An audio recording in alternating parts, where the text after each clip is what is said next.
Hello, everyone. I'm Tanya Rivero. Thank you for joining us. The House is set to vote on establishing a bipartisan commission tasked at investigating the January 6th insurrection in Washington. The bill is expected to pass the House with widespread Democratic support, but it is facing growing opposition from Republicans in both chambers. Senate Minority Leader Mitch McConnell announced earlier he would be voting to oppose the legislation if it passed through the Senate. McConnell claims there's been no shortage of investigations into the cause of the riots. He also accused Democrats of handling the proposal in bad faith from the beginning. His announcement comes a day after House Minority Leader McCarthy said he would be voting to oppose the legislation in the House. He claims it would interfere with other ongoing investigations. Joining me now with more on this is CBS News congressional correspondent Nikole Killion. Hi, Nikole. Great to see you. So how likely is this bill to pass now once it reaches the Senate? Hey, good to see you too, Tanya. I mean, look, now that Leader McConnell has come out saying that he opposes the commission in its current form, it does make passage in the Senate doubtful, although the Senate Majority Leader Chuck Schumer has said that he does intend to put this on the floor for a vote. And keep in mind, not every Republican has made up his or her mind yet. You know, I just talked to one Republican lawmaker who at this point hasn't even seen the legislation, so hasn't really gotten to the point of making a decision. You have some Republicans who are open to the ideas of the commission, but kind of want to take a look at the fine print. And then you have some that are just flat out opposed. So it is going to be a heavy lift, but, you know, we'll just kind of have to continue to monitor things to see how they ultimately play out. And Nikole, the House GOP leadership reversed course on this bipartisan commission, calling for Republican lawmakers to vote against it today. Why are they now opposed? I mean, I know that they're saying that it's appearing to be too partisan, but they were behind it before, and Democrats did make many concessions that they wanted.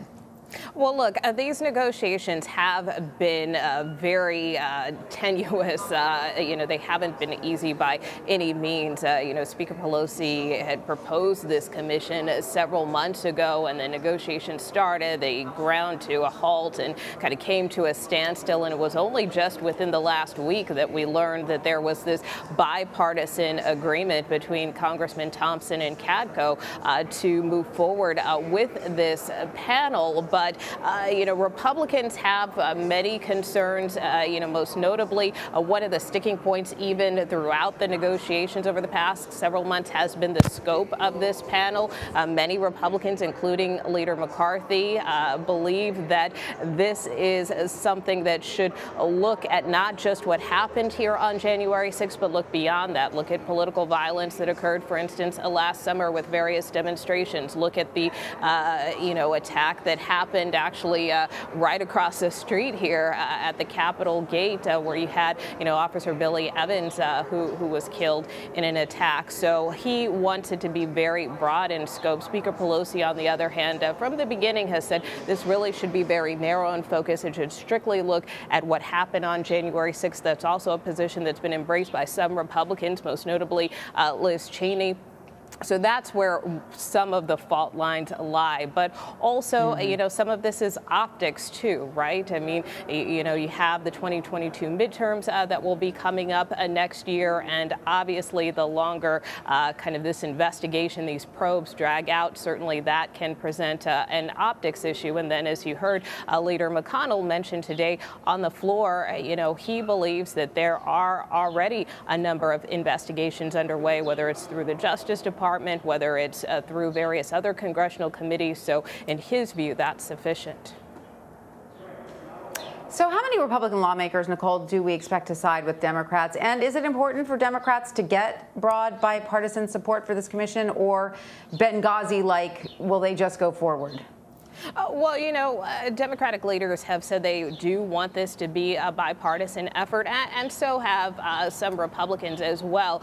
You know, look, ultimately, this is going to come down to the vote that we'll see on the House floor. We do expect a number of Republicans to support this legislation, at least a dozen, but potentially much more than that. And again, as we discussed, you know, the issue will be once it gets to the Senate, because we do expect that it will clear the House, you know, what what happens there, because Senate Democrats will need at least 10 Republicans to get on board. And as we discussed earlier, while some Republicans are already opposed to the commission, there are some who are trying to keep an open mind. So again, it just comes down to a numbers game.